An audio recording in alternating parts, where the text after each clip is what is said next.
The word tension comes from the Latin word tendere, which means to stretch. It's not a bad thing to be stretched in our careers, our parenting, our ministries, or our leadership.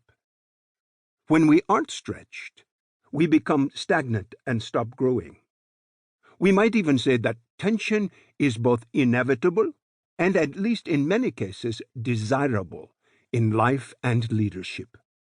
Brenda and I got married in Atlanta in 1979, and we soon moved to Gresham, Oregon, a suburb of Portland. Both of us got jobs. In addition, I served as the youth pastor of a church.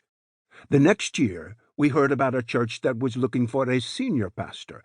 It was Brenda's home church in Hartford, Michigan, where her parents still lived. I was definitely interested in the position. I applied, but strangely, I didn't get a reply. The recent history of the church had been anything but smooth sailing. The previous pastor had been voted out, which means he was fired. This kind of situation virtually always causes people to take sides, for or against the pastor, and the animosity can split a church. The final straw happened at a congregational vote in April of that year. That's when they took the deciding vote. The church was exhausted by conflict by the time Brenda and I arrived in July for our vacation to visit her parents. That Sunday, Brenda and I showed up at the church, and a couple of the leaders asked me if I would preach. I was excited. This could be my opportunity to fulfill my dream and become a pastor. I don't know if I impressed them or if they were simply too desperate to turn me down, but I asked them to make a decision the day I preached, and they did. I was in. However, I soon learned that I wasn't the first choice of the church leaders or the people. In fact, I was their last choice, but no one else would take the position. Brenda and I went back to Oregon to pack up and move to the little town in Michigan. In my first service in August, I counted 13 people, including Brenda and me. Without us, the congregation, it was more like a small group, was in single digits. The church leaders said they could only pay me $125 a week, but we could live in the parsonage that was attached to the church building. Our living room shared a wall with the baptistry.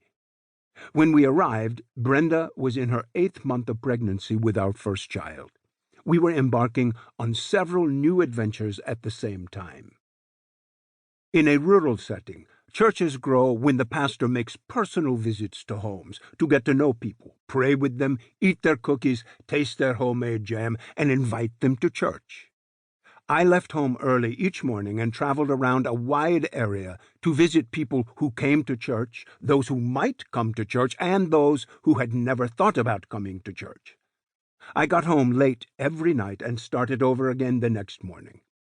It was especially important for me to make these visits on Friday and Saturday because then people couldn't use the excuse of, "I forgot," and miss church the next day or so. My efforts paid off. The congregation quickly grew to 30, then 50, then 80, and then 100. Each Sunday we saw more cars in the parking lot. People were getting saved, and the offering grew.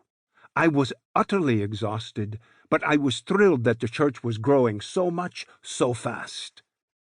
During all of this, however, Brenda was at home, very pregnant and very alone. This was before the days of cell phones and even before pagers.